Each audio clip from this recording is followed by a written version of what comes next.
Baby, you don't know what you do to me. Between me and you, I feel I can't.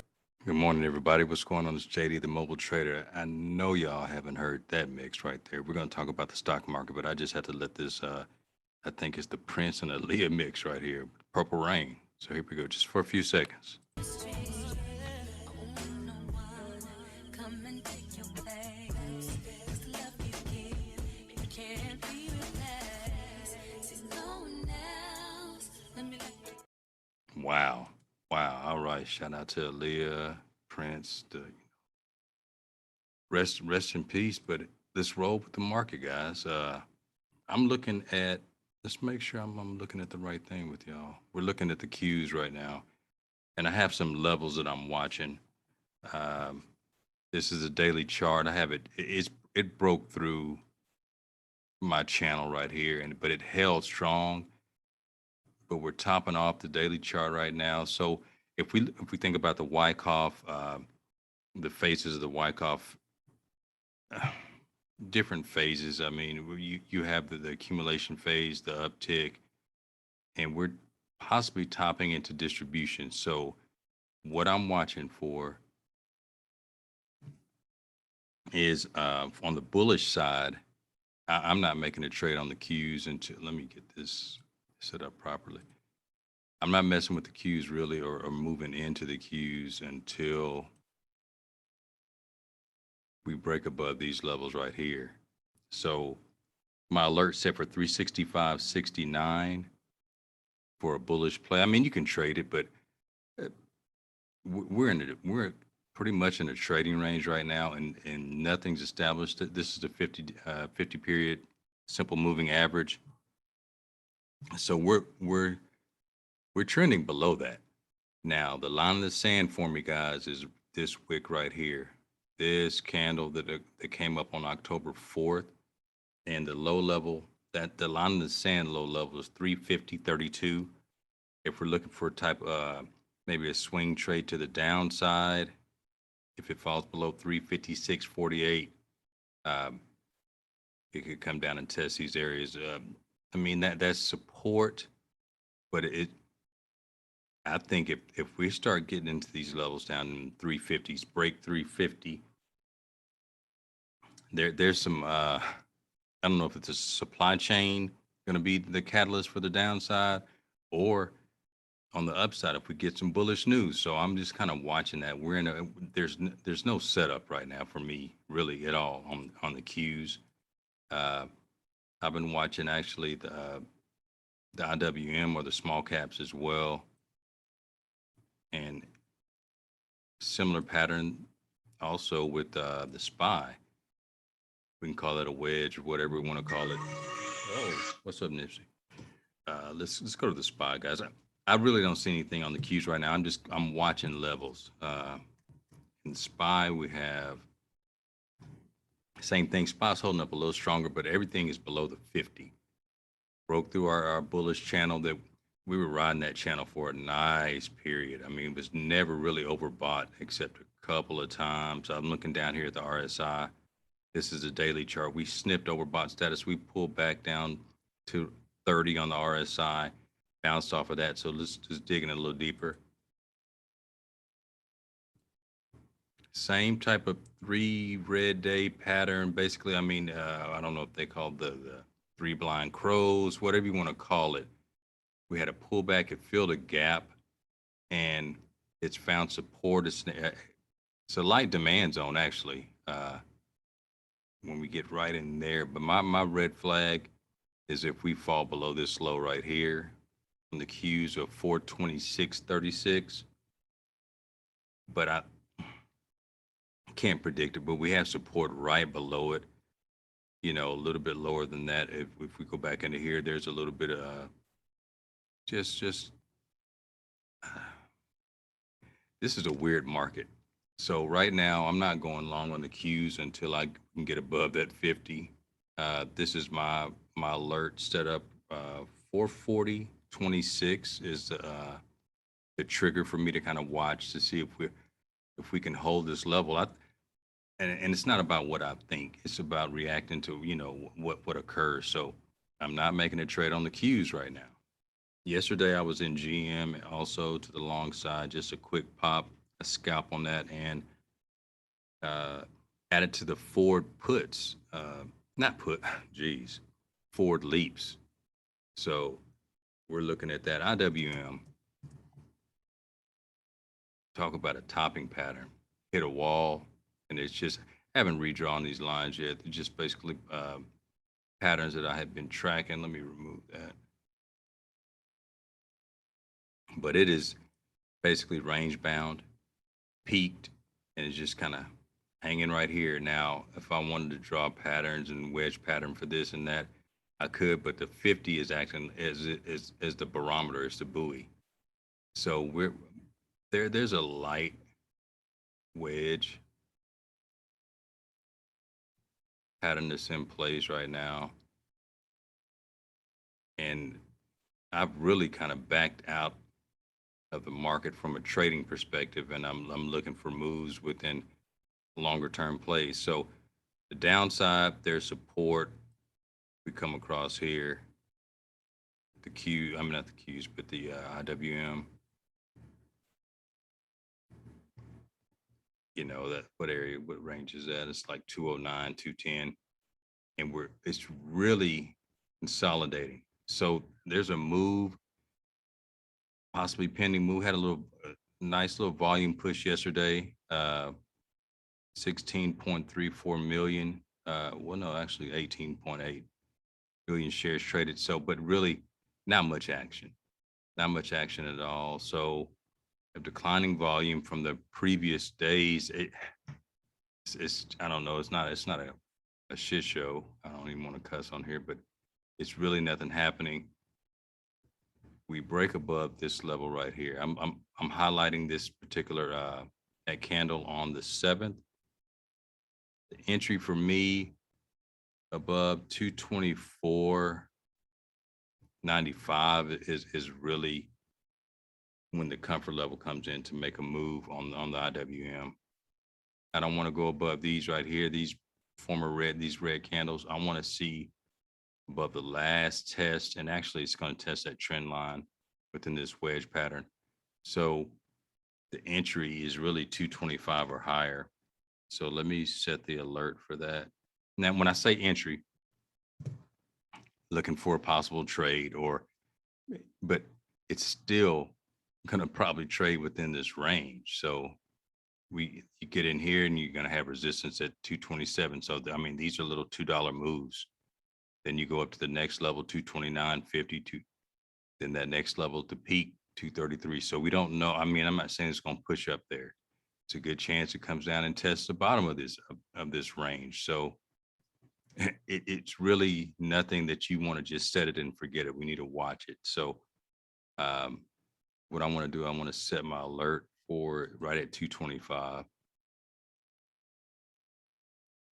And we'll go 225 on the nose, at or above.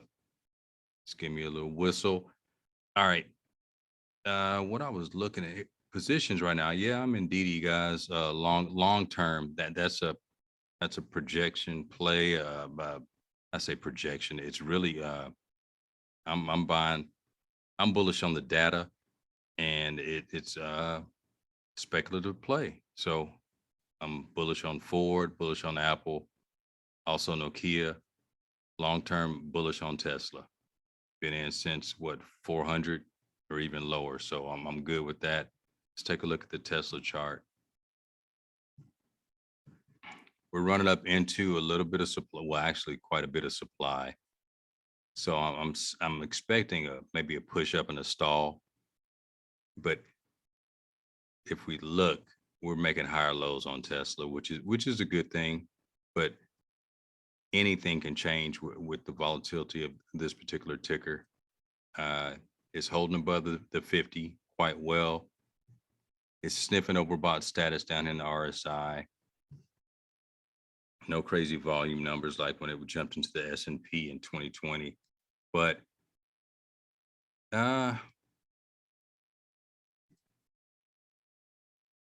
today for me,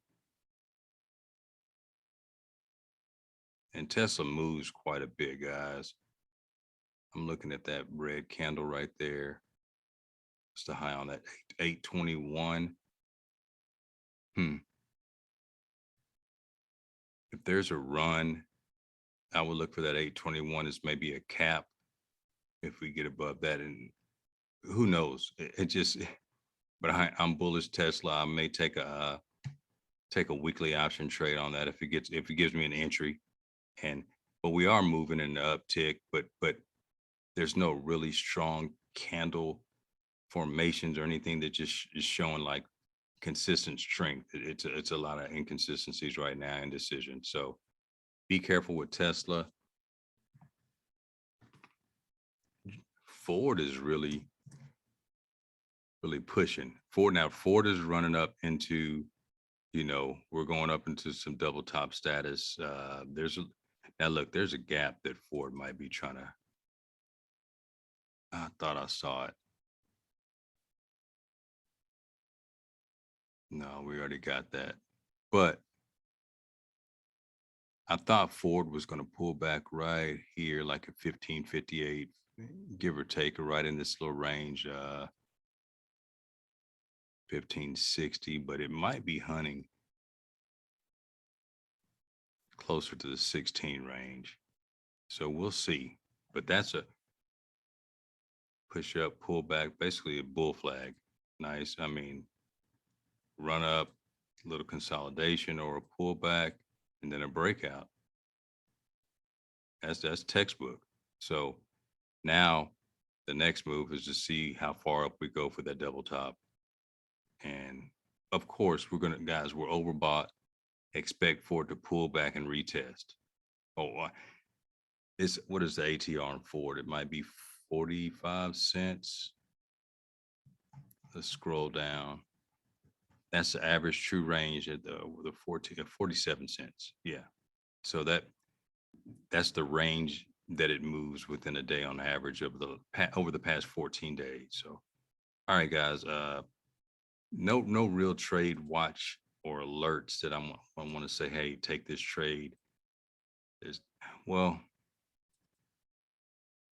the setup for Apple, we need to be above these levels right here for an entry for a swing trade. The high 144.81. So there's no setup. The comfortable move is 140. You get above 145 and start testing that 50 again, because I mean we could take another leg down, or we could continue range bound and stay just go sideways. But let's set an alert at 140. What is this? What's the high right here? We'll set an alert for 145. Be careful trading it. I'd prefer if you're going to hop in, it's a longer term play, longer term decision. Now Boeing, real quick, made some good money on just that pullback. But Boeing, let's look at the weekly on Boeing. That'll be a better gauge of it is just, it's slowly trying to get higher lows, and it's kind of topped off. But this little range right up in here, that 242 area, has been a cap for Boeing, 243, give or take. So really no trade for Boeing for me, but I'm long-term bullish on Boeing. I'm down a little bit in DD, like 142. It's nothing big with that. Let's see what Boeing does. All right. Look at the options chain for Boeing.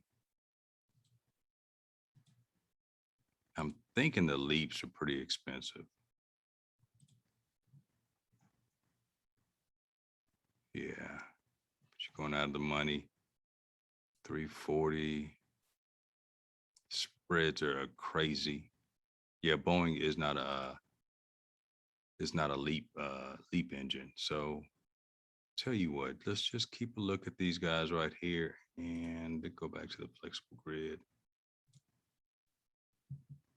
Space has been on my mind a little bit for a longer term play. Of course, Tesla, Apple, those are long-term plays for me. I'm bullish Ford long-term, Nokia. It's all speculative when we come down to like the next 2 years. That's the time horizon. 1, 2, 3, 4, even 5, even 10 years. Give yourself time for that play to materialize. So um, one quick thing I'm gonna show you guys. Let's go with one of my favorite publications. I look at Investors Business Daily often, and I pay for the monthly subscription. So you get a breakdown of some different plays, and I always like to see the institutional participation. So if um, if Ford has institutional ownership, is if it's they'll give you an A, B, or C, or all the way to F, I think, on the grading scale. B plus for accumulation distribution. That's what, and the breakdown on that is over the last 13 weeks. So what type of institutional buying or selling has occurred? And it's a B plus right there. So a lot of good institutional money has moved in there into this sector, or actually into Ford. The other one I was taking a look at, let's go to GM, and I'm bullish on the EV, but I think it's not we're not going to reap the benefits within this year. I'm thinking a 1 to 5 year, even longer, before it really starts to pay dividends. And let's see, B minus with the accumulation distribution on GM. And last one, I'll just go to Tesla real quick.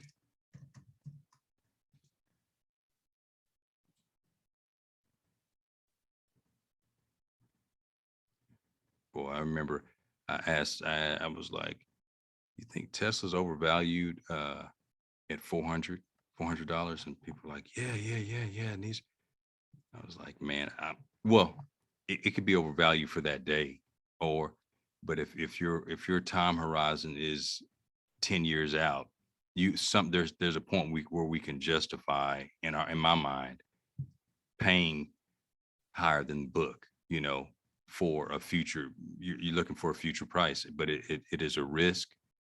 It's speculation, and we can't put the entire portfolio in that. Well, you can, but I mean, you have to be prepared for the rips, dips, and pullbacks, and concerns, and all the news that's going to come out, and all the opinions that are attached to companies like Tesla, Amazon, Robinhood, Coinbase, things like that, volatile movers. So, and money is always going into Tesla.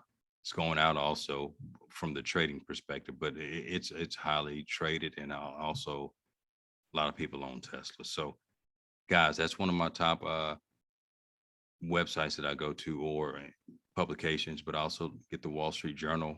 Here's a website that I like to check every day. Well, when I'm really locked into the market, FinViz, FINVIZ.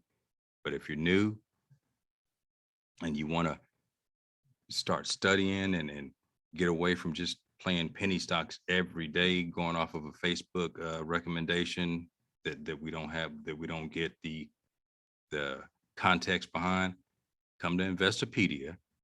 And if you hear terms or phrases, type them in, like time horizon. Boom. You type it in, it'll pull up investment time horizon. Scroll down a little bit, kind of give you a breakdown of what that is. And that's what we have to establish before we make a trade or invest in anything. What is our time horizon? That can kind of dictate how we respond to short-term price action. So, guys, study up.